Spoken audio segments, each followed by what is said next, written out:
Hello, this is my Glock 17. It is clear.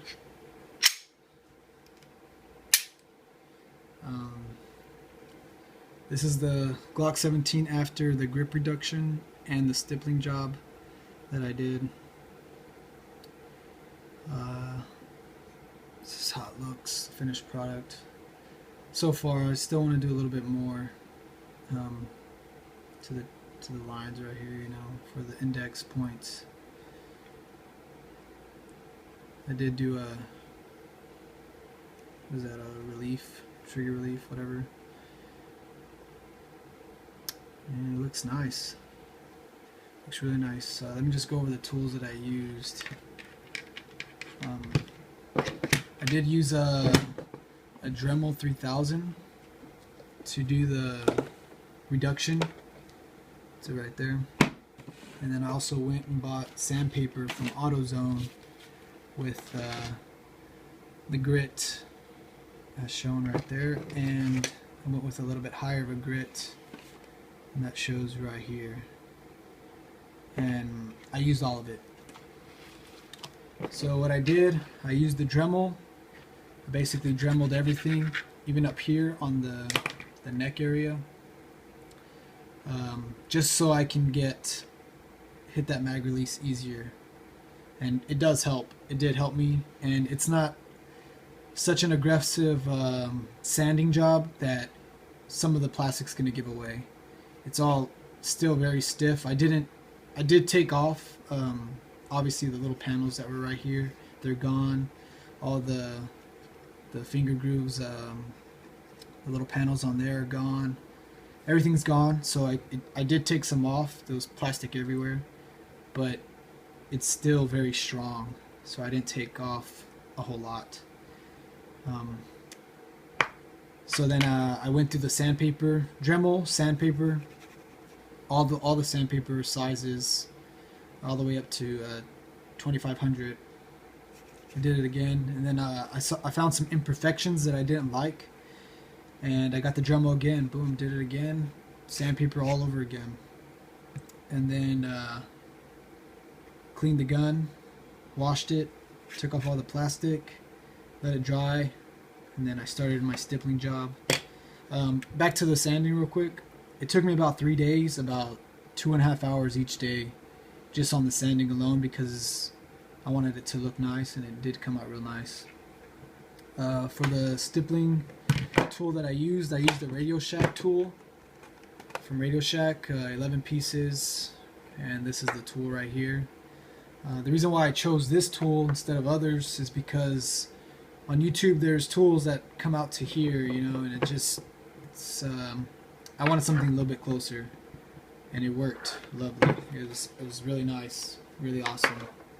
And this is the tools that I used. I used this one for the majority of the dots. I kind of tilted it to the side a little bit so it can actually be shown. Get close up there. See how all the, you know, I didn't want something too big, because there is a bigger piece in here, and it looks like this one right here. If you want to, can you compare them right there? So this one's just too big. So I didn't want to go from the trim. I didn't want to go from small to extra large. You know, I wanted to go from small to like a medium large, just because I didn't want to have to waste my time doing all the dots, and I didn't want such an aggressive, because this is definitely more aggressive. The smaller dots are a lot more aggressive than the bigger dots. And after I was done stippling, I went and I sanded it again with the 2000 and then 2500 sandpaper to make it less aggressive. So for the smaller size stippling, I used this tool. I use this tool right here. It's just a little bit more precise in hitting the spots that you want. It was just really precise, and it worked great. I did keep the trim. I like the trim down there, and it just looks a lot nicer. It kept it all along, all the way around. Yeah, that's pretty much it. So after I stippled, I sanded it, and then I rubbed it against my skin, and it's really a lot softer than just after stippling.